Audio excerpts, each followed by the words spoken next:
राधे राधे, जय श्री कृष्णा। मैं सीमा सिंह बड़ों को चरण स्पर्श, छोटों को प्यार और बराबर वालों को नमस्कार करती हूँ।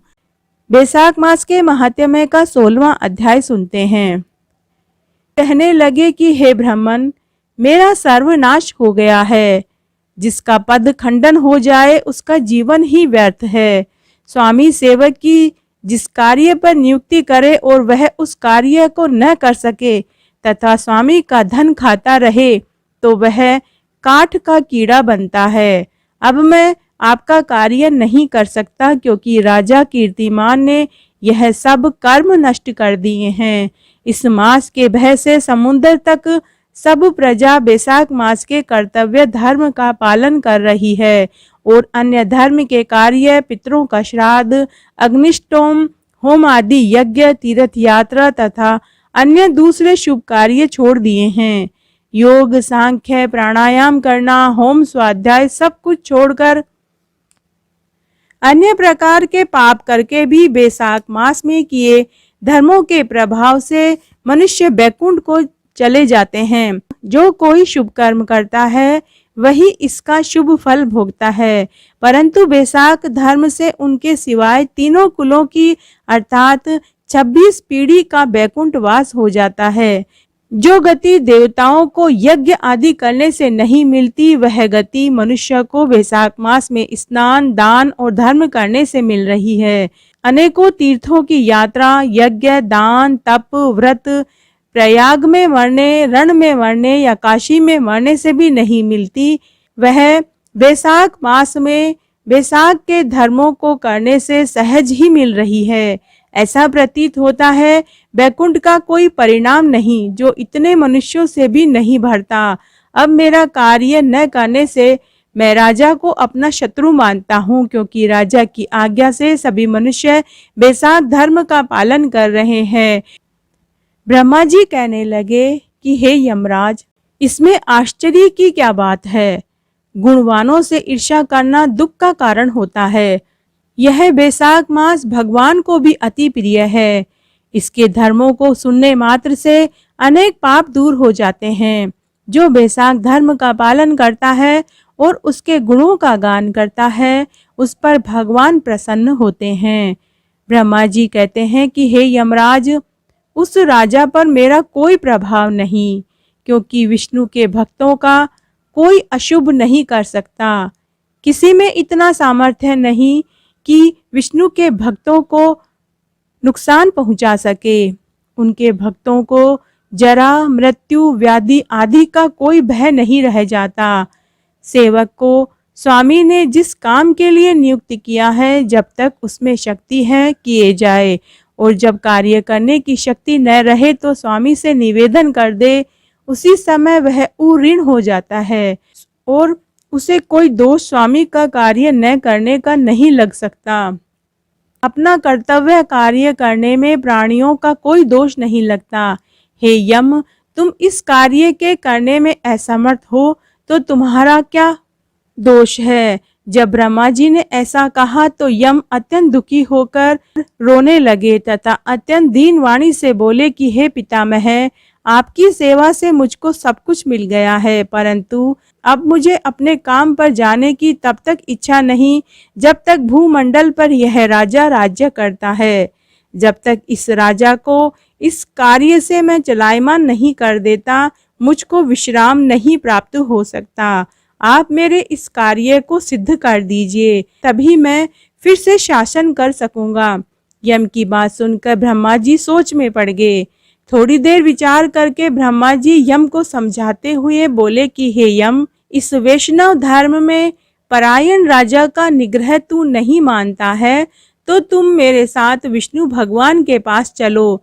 जैसी वह आज्ञा करेंगे वैसा ही किया जाएगा।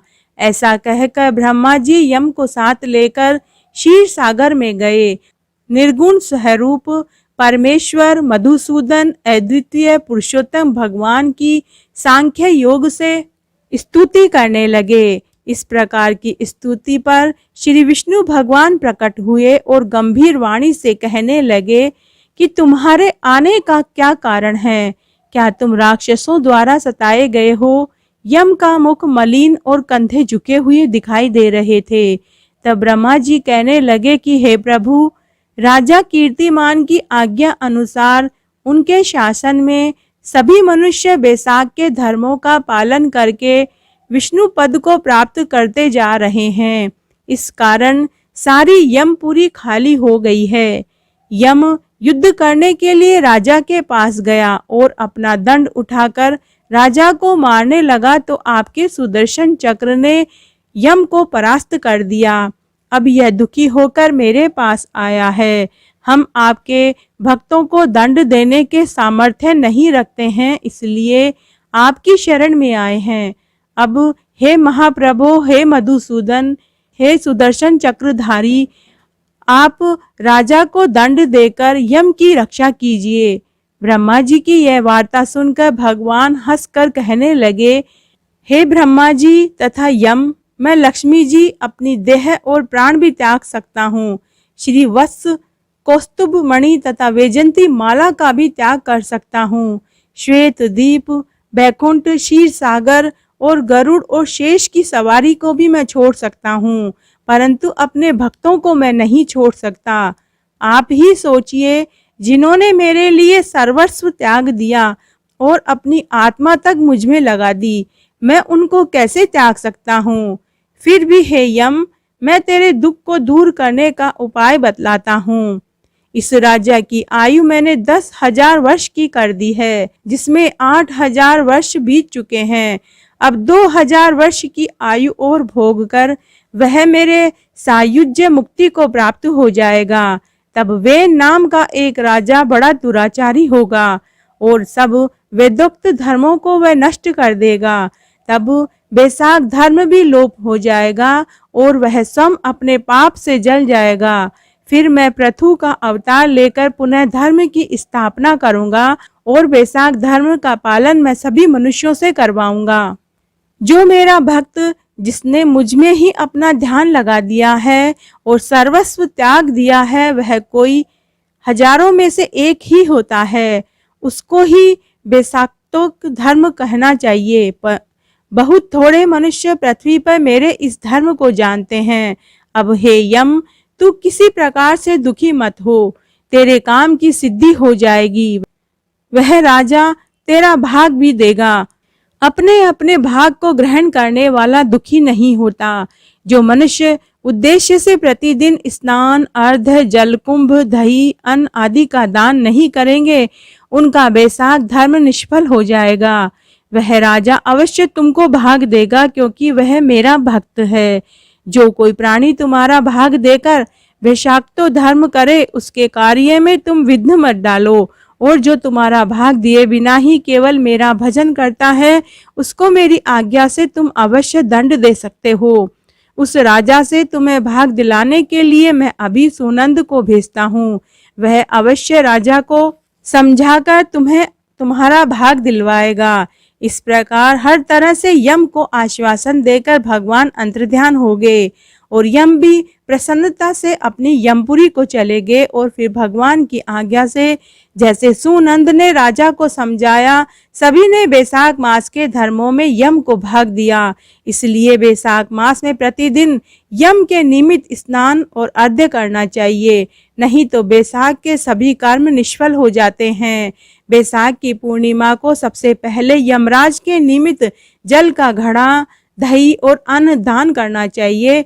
फिर पितरों और गुरु के निमित्त, उसके पश्चात भगवान के निमित्त शीतल जल, दही, अन्न, तांबूल, दक्षिणा, फल कांसे के पात्र में रखकर भगवान के अर्पण करना चाहिए। इस प्रकार राजा अपनी समस्त आयु को भोगकर अपने पुत्र, पौत्र आदि समेत बैकुंठ को चला गया। जब वह राजा बैकुंठ को चला गया तो वेन नाम का महापापी और नीच राजा हुआ। उसने सब धर्मों का नाश कर दिया और इससे बैसाख के धर्मों का भी लोप हो गया। आइए अब हम बैसाख मास के महात्म्य का 18वां अध्याय सुनते हैं। श्रुतिदेव कहने लगे कि बैसाख मास की मेष संक्रांति में जो प्राणी प्रातः स्नान कर भगवान की पूजा करके भगवान की कथा सुनता है, वह मनुष्य बैकुंठ को जाता है। परंतु जो होती हुई कथा को छोड़कर चले जाते हैं और नहीं सुनते, वह रो रव नर्क में जाकर पिशाच योनि को प्राप्त करता है। यहाँ पर हम एक प्राचीन इतिहास कहते हैं। प्राचीन काल में गोदावरी के किनारे ब्रह्मेश्वर क्षेत्र में ब्रह्मनिष्ठ परमहंस दुर्वासा ऋषि के 2 शिष्य रहते थे। उनको कभी किसी से कोई इच्छा नहीं थी। भिक्षा में जो कुछ मिल जाता था वही खाकर अपना जीवन निर्वाह कर रहे थे और पर्वत की गुफा में रहकर अपनी कठोर तपस्या कर रहे थे। इन दोनों का नाम सत्यनिष्ठ और तपोनिष्ठ था। इनमें सत्यनिष्ठ तो सदैव भगवान की कथा अधिक सुनता तथा सुने बिना अन्न जल ग्रहण नहीं करता था। जो वक्ता रोग से पीड़ित होकर अपने घर कथा कहता है, यह कुएं आदि पर स्नान करके उसके घर जाकर ही कथा सुनता है। कथा समाप्त हो जाने पर अपने नित्य नियम करता है। जो मनुष्य इस प्रकार से प्रेम से कथा सुनता है वह जन्म मरण के बंधन से छूट जाता है। उसकी भगवान में सच्ची भक्ति उत्पन्न होती है तथा उसके समस्त दुख नष्ट हो जाते हैं। इस प्रकार वह सत्यनिष्ठ ऋषि और उपनिषदों का यही निश्चय करके सदैव भगवान की भक्ति में तत्पर रहता और सदा उनकी कथा का श्रवण करता। दूसरे जो तपोनिष्ठ तथा वह अत्यंत दुराचारी एवं कर्मनिष्ठ था, वह न तो स्वयं कथा कहता था न सुनता था, अपितु जो कथा हो रही होती थी उसे भी छोड़कर चला जाता था। श्रोता और वक्ता के पास भी वह नहीं जाता था। बस दुर्बुद्धि इसी प्रकार अपना समय बिताता, न हरि कथा कहता न सुनता। जब वह मृत्यु को प्राप्त हुआ तो कथा के दुराग्रह से छिन्न कर्ण नाम वाला बलवान पिशाच शमी के वृक्ष पर हुआ। वह अपने किए कर्मों का विचार करता हुआ भूख प्यास से दुखी हो इधर उधर भटकता रहा। कदाचित वहां सत्यनिष्ठ भ्रमण करता हुआ उस पेठिन सीपुर में आ गया। मार्ग में दुखी से पीड़ित छिन्नकर्ण नामक पिशाच को देखा तो वह भूख से आतुर बुरी तरह से रो रहा था। उसको देखकर सत्यनिष्ठ कहने लगा कि तुम कौन हो और तुम्हारी यह दशा कैसे हुई, वह सारा वृतांत मुझसे कहो। वह बोला, हे प्रभु, मैं दुर्वासा का ऋषि तपोनिष्ठ नाम वाला यति हूँ। अपनी दुर्बुद्धि के कारण महात्माओं से विष्णु कथा और कर्मों के लोप हो जाने के भय से कभी मैंने कथा नहीं सुनी और अगर कहीं कथा हो रही होती थी तो मैं सुनता भी नहीं था। इस घोर कर्म से मेरी मृत्यु हुई और छिन्न कर्ण नाम वाला पिशाच होकर इस वन में दुखी होकर भटकता फिर रहा हूँ। रास्ते में तुमको जाता देखा तो ऐसे प्रतीत हुआ कि मेरे भाग्य फिर गए हैं। आज हरि मुझ पर प्रसन्न है जो आपने दर्शन दिए। इस प्रकार रोता हुआ त्राही त्राही ऐसा कहकर सत्यनिष्ठ के चरणों में गिर पड़ा। सत्यनिष्ठ को उसके ऊपर बड़ी दया आई। उसने अपने दोनों हाथों से उसको उठा लिया और बैसाख मास की कथा के क्षण भर सुनने का फल उसको दे दिया, जिससे उसके सारे पाप नष्ट हो गए। इस प्रकार वह कर्मनिष्ठ अपनी पिशाच देह को त्याग कर दिव्य शरीर धारण कर विमान में बैठकर सत्यनिष्ठ को प्रणाम करके और उसकी परिक्रमा करके विष्णुलोक को चला गया। बैसाख मास के महात्म्य का 19वां अध्याय सुनाने जा रही हूँ। श्रुतिदेव कहने लगे कि बैसाख महात्म्य का फल और भी सुनो। पांचाल देश के राजा भूरियश तथा पुत्र पुरुयश नाम वाला अत्यंत पुण्यात्मा तथा बुद्धिमान था।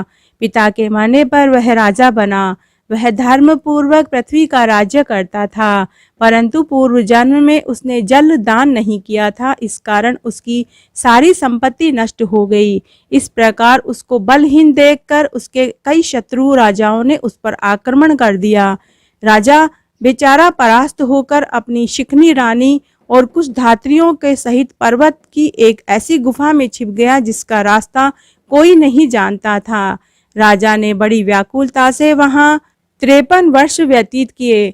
अब राजा के मन में यह चिंता उत्पन्न हुई कि मैं जन्म और कर्म से तो शुद्ध हूँ। मैंने जन्म भी अच्छे कुल में लिया, परंतु न जाने मेरे सब पुरुष कहाँ चले गए। मैंने ऐसा कौन सा पाप कर दिया जिससे कि मुझे ये घोर दरिद्र व पराजय हुई और वनवास का दुख सहन करना पड़ रहा है। इस प्रकार वह राजा अपने गुरु का स्मरण करने लगा।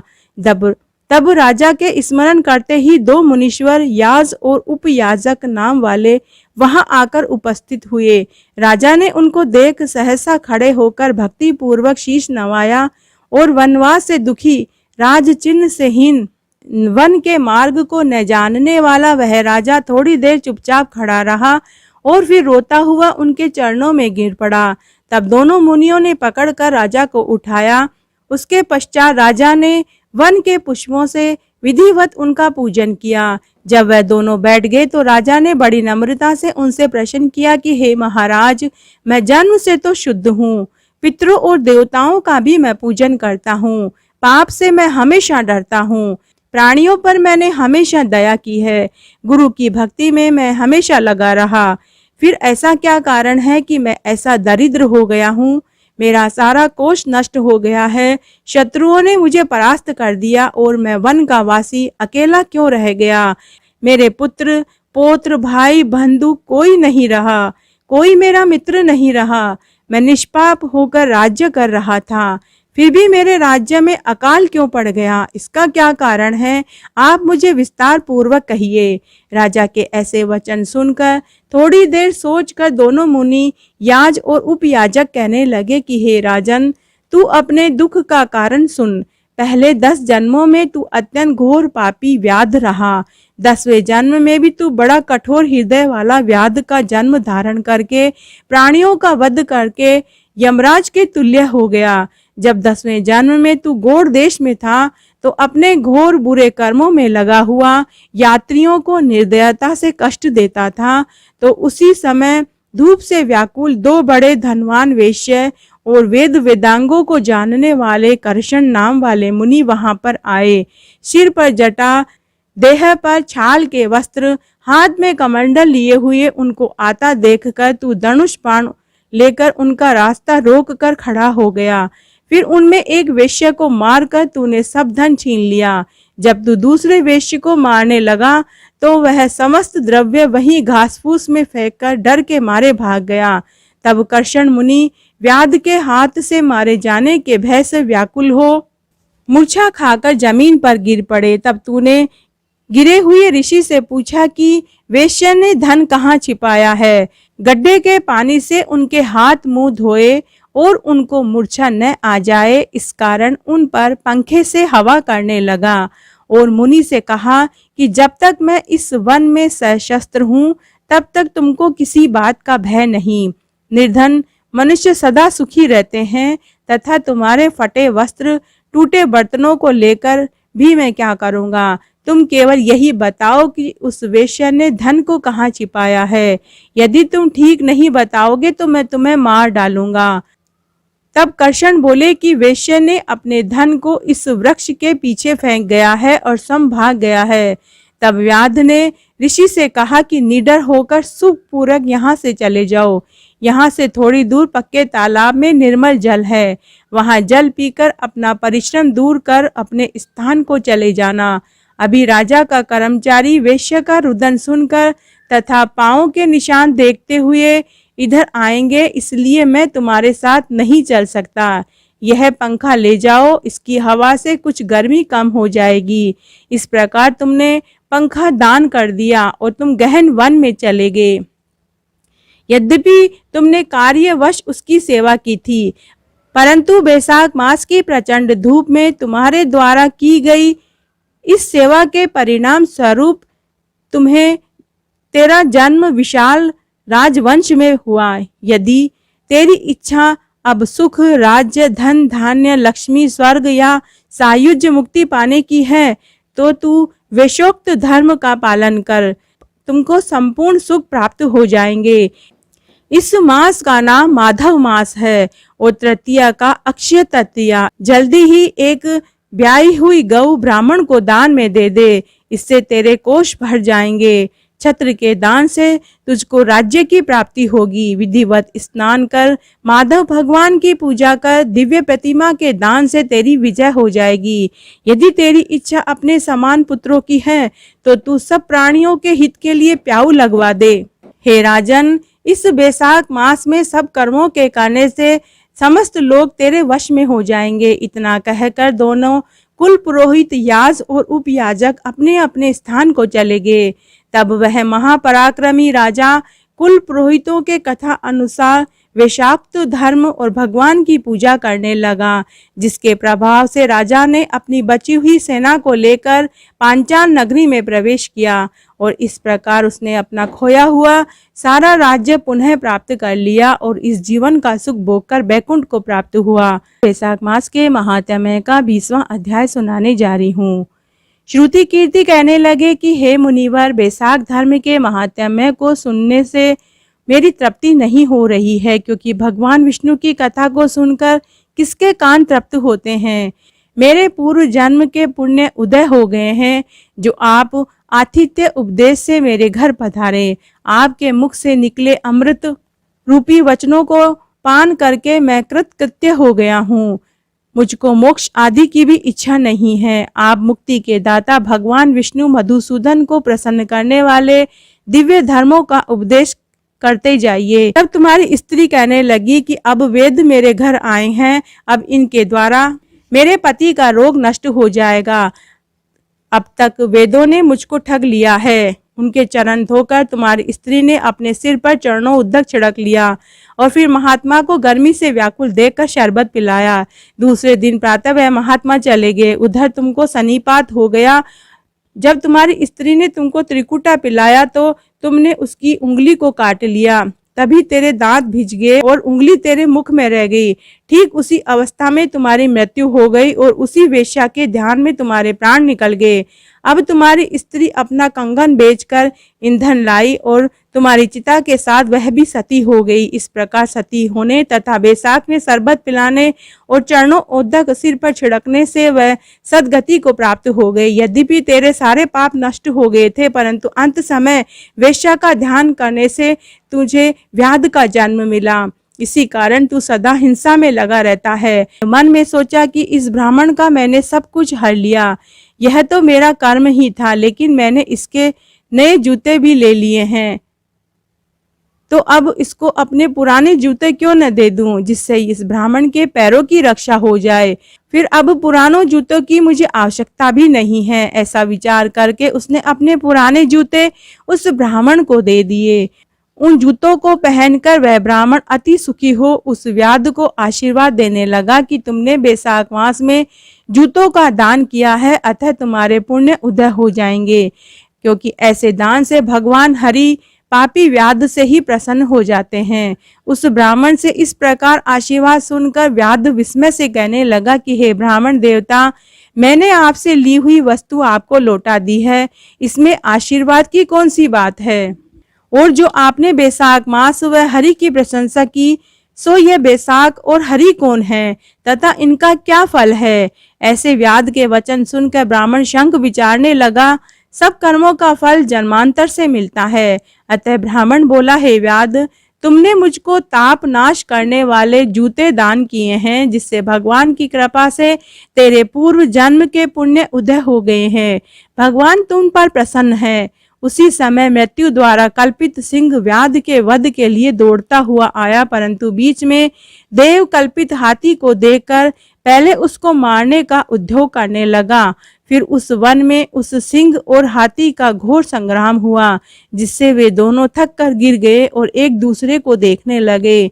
सब पापों के नाश करने वाली जो ये कथा मुनि ने व्याध को सुनाई थी, वह उन्होंने भी सुनी, जिससे सुनने मात्र से ही उनके सभी पाप नष्ट हो गए तथा पापों से मुक्त होने के कारण वह पशु योनि को त्याग कर दिव्य शरीर धारण कर दिव्य विमान में बैठकर अप्सराओं से सेवित हाथ जोड़कर खड़े हो गए। तब उस मुनि ने उनसे पूछा कि तुम कौन हो और अकारण ही इस वन में एक दूसरे को मारने के लिए क्यों उद्यत हुए हो। तुम्हारी मृत्यु कैसे हुई, यह सब कथा विस्तार पूर्वक कहिए। मुनि के ऐसे वचन सुनकर वह कहने लगा, मतंग ब्रह्म ऋषि के 2 पुत्र दलित और कोहल नाम के थे, जो शाप दोष उनके ये नाम हुए। रूप यौवन में संपन्न सब विद्याओं में निपुण मतंग ऋषि कहने लगे कि हे पुत्रों, इस बैसाख मास में प्रातः उठकर स्नान करो, मार्ग में प्याऊ लगवाओ, छाए करो, पंखे से मनुष्य को हवा करो, शीतल जल का दान करो, भगवान की सेवा करो, गरीबों की मदद करो, तो वह संसार के बंधन से छूट जाएगा। इस प्रकार अनेक प्रकार से समझाया, परंतु दुर्बुद्धि में कुछ भी नहीं आया। पिता के वचनों को सुनकर मुझ दलित को अति क्रोध आया और कोहल मदोन्मत्त हो गया। तब धर्म की लालसा करने वाले हमारे पिता ने क्रोधित होकर शाप दिया कि हे दलित, क्रोध के कारण तुझे सिंह और मदोन्मत्त होने के कारण कोहल को हाथी की योनि मिलेगी। धर्म से विमुख पुत्र, कटु वचन वाली स्त्री तथा पापी को शीघ्र त्याग देना चाहिए, क्योंकि जो कोई लोभवश होकर इनको नहीं त्यागता वह 14 मनवंतर तक नरक भोगता है। तब हम अत्यंत दुखी होकर शाप निवृत्ति के लिए पिता से प्रार्थना करने लगे तो उन्होंने कहा कि तुम दोनों जब पशु योनि में एक दूसरे को मारने के लिए उद्यत हो जाओगे, तब उस समय व्याध और शंख मुनि का वैशाख धर्म का संवाद तुम्हारे कानों में पड़ेगा, तब तुम्हें मुक्ति मिल जाएगी। यहाँ पर आपका दिव्य संवाद सुना, जिसके प्रभाव से हम कृतार्थ हो गए। इसके पश्चात वे दोनों मुनि को नमस्कार करके चले गए। व्याध कहने लगा कि हे महात्मा, मैं अत्यंत दुर्बुद्धि और पापी हूँ। हे दया के सागर, अब मुझ पर ऐसी कृपा करो जिससे अब मेरी बुद्धि दूषित होकर खोटे कर्म में न लगे, अतः आप मुझे उपदेश दीजिए। व्याध के ऐसे वचन सुनकर मुनि ने उसको धन्य धन्य कहा और फिर उसको उपदेश देते हुए कहा कि हे व्याध, यदि तू शांति की इच्छा रखता है तो वैशाख के धर्मों का पालन कर। हे व्याध, यहाँ पर धूप अत्यंत तेज है, न छाया है न पानी है, इस कारण चलो कहीं दूसरी जगह जल पीकर छाया में बैठते हैं और स्वस्थ चित्त से तुम्हारे सामने पाप नाशक महात्म्य का मैं वर्णन करूंगा। व्याध हाथ जोड़कर कहने लगा कि यहाँ से थोड़ी दूर पर एक निर्मल सरोवर है, वहाँ फलों से लदे हुए वृक्ष हैं, वहाँ निश्चय ही चित्त प्रसन्न हो जाएगा। व्याध की बात सुनकर शंख मुनि उनके साथ चल दिए। थोड़ी ही दूर जाकर उन्होंने देखा कि निश्चय ही वहाँ एक निर्मल सरोवर था। मुनि ने उस सरोवर में स्नान किया, फिर देव पूजन कर व्याध के लाए हुए मीठे फलों को खाए। तत्पश्चात व्याध कहने लगा कि महात्मन, यदि आप मुझ पर कृपा करते हैं तो बतलाइए कि किस कर्म से मुझे व्याध की योनि मिली और फिर आपको सत्संग हुआ। मुनि हंसकर कहने लगे कि तुम शाकल नगर में वेद पाठी ब्राह्मण थे, तुम्हारा नाम स्तंभ था और गोत्र श्री वत्स था। एक वेश्या से तुम्हारा प्रेम था, उसी से संगति दोष से हमने नित्य कर्मों को त्याग दिया तथा शूद्र के समान रहने लगे। इस प्रकार तुमने आचारहीन होकर धर्म का त्याग कर दिया, परंतु तुम्हारी स्त्री अत्यंत रूपमती थी, तुम्हारी और वेश्या की सेवा क्या करती थी। तुम दोनों पलंग पर सोते और वह नीचे सोती थी, तुम्हारे पैर धोया करती थी तथा तुम दोनों की आज्ञा का पालन करती थी। वेश्या के मना करने पर भी वह पतिव्रता वेश्या सहित तुम्हारी सेवा करती थी। एक दिन तुमने भैंस का दूध और मूली खाई और तिल भी खाए। इस अपथ्य भोजन से तुमको दस्त हो गए और वमन हो गए, फिर दारुण भगंदर रोग हो गया। जब तक घर में धन रहा वेश्या तुम्हारे साथ रही, जब धन सारा खत्म हो गया तो बचे हुए धन को लेकर वेश्या वहां से चली गई। इससे तुमको उससे घृणा हो गई और तुमने अपनी पतिव्रता स्त्री से कहा कि मैं अत्यंत निष्ठुर तथा वेश्यागामी हूँ। हे सुंदरी, मुझ पापी ने तेरा कुछ भी उपकार नहीं किया।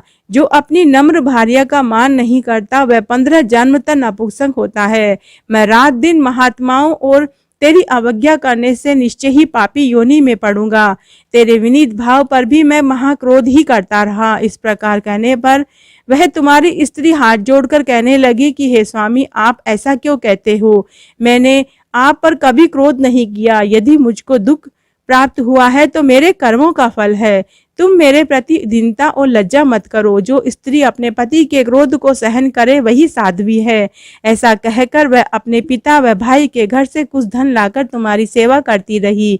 दिन रात मल मूत्र धोकर तुमको शुद्ध करती व कीड़े आदि निकालती। रात दिन नींद त्याग कर अपने पति के दुख में दुखी होकर कहती कि हे पितरेश्वरों, तुम मेरे पति के रोग को मुक्त कर दो तथा मेरे पति को पापहीन कर दो। तब महात्मा देवल बैसाख में गर्मी के मारे संध्या समय तुम्हारे घर आए। तूने अपनी स्त्री को मुनि को शरबत पिलाने की आज्ञा दी थी, इसी कारण व्याध योनि पाकर भी धर्म पूछने की तेरी सद्बुद्धि याद रही। तूने भी मुनि के चरणों का जल अपने सिर पर छिड़का था, इसी से तुझे सद्गति प्राप्त हुई है। तुमने अपने पूर्व जन्म में जो कर्म किए थे वे सब तुमको मैंने बतला दिए हैं। तेरी ये सब पाप पुण्य मैंने दिव्य दृष्टि से देखे हैं। अब तुम्हारी कोई और गुप्त इच्छा हो तो वह पूछ सकते हो। तेरा चित्त शुद्ध हो गया है, अतः अब तेरा कल्याण हो जाएगा।